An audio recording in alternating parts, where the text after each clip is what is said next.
I'm not an inspirational speaker. I've never lost a limb on a mountainside, metaphorically or otherwise, and I'm certainly not here to give career advice because, well, I've never really had what most would consider a job. However, I have had large groups of people listening to what I say for quite a few years now, and it's given me an inflated sense of self-importance. So I will now, at the ripe old age of 37.9, bestow upon you 9 life lessons. 1, you don't have to have a dream. Americans on talent shows always talk about their dreams. Fine, if you have something you've always wanted to do, dreamed of, like in your heart, go for it. After all, it's something to do with your time, chasing a dream. And if it's a big enough one, it'll take you most of your life to achieve, so by the time you get to it and are staring into the abyss of the meaninglessness of your achievement, you'll be almost dead, so it won't matter. I never really had one of these dreams, and so I advocate passionate dedication to the pursuit of short-term goals. Be micro-ambitious. Put your head down and work with pride on whatever is in front of you. You never know where you might end up. Just be aware the next worthy pursuit will probably appear in your periphery, which is why you should be careful of long-term dreams. If you focus too far in front of you, you won't see the shiny thing out the corner of your eye. 2, don't seek happiness. Happiness is like an orgasm. If you think about it too much, it goes away.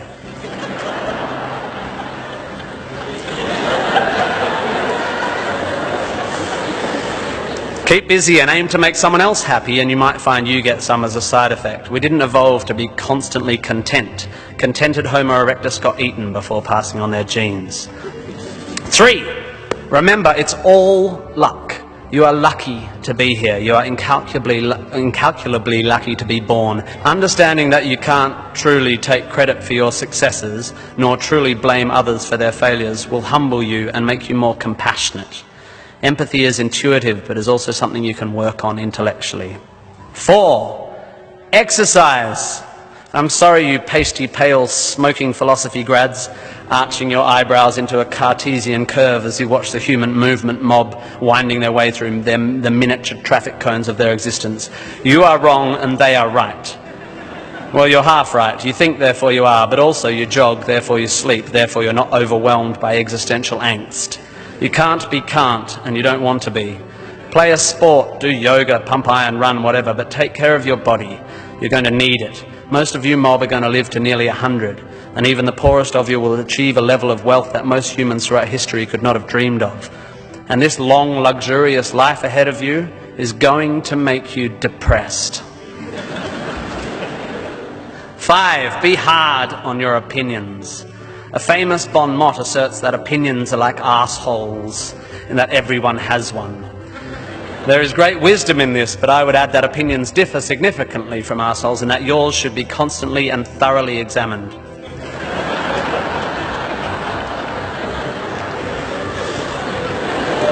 We must think critically and not just about the ideas of others. Be hard on your beliefs. Take them out onto the veranda and hit them with a cricket bat. Be intellectually rigorous. Identify your biases, your prejudices, your privileges. Most of society's arguments are kept alive by a failure to acknowledge nuance. We tend to generate false dichotomies and then try to argue one point using 2 entirely different sets of assumptions, like 2 tennis players trying to win a match by hitting beautifully executed shots from either end of separate tennis courts. 6, be a teacher. Please, please, please be a teacher. Teachers are the most admirable and important people in the world. You don't have to do it forever, but if you're in doubt about what to do, be an amazing teacher. Even if you're not a teacher, be a teacher. Share your ideas. Don't take for granted your education. Rejoice in what you learn and spray it. 7, define yourself by what you love.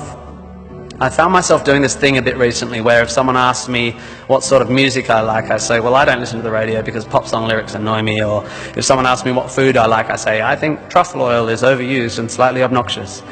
And I see it all the time online, people whose idea of being part of a subculture is to hate Coldplay or football or feminists or the Liberal Party. We have a tendency to define ourselves in opposition to stuff. As a comedian, I make my living out of it. But try to also express your passion for things you love. Be demonstrative and generous in your praise of those you admire. Send thank you cards and give standing ovations. Be pro stuff, not just anti stuff. 8, respect people with less power than you. I have in the past made important decisions about people I work with, agents and producers, big decisions based largely on how they treat the wait staff in the restaurants we're having the meeting in. I don't care if you're the most powerful cat in the room, I will judge you on how you treat the least powerful. So there. 9, finally, don't rush. You don't need to already know what you're going to do with the rest of your life. Don't panic. You will soon be dead.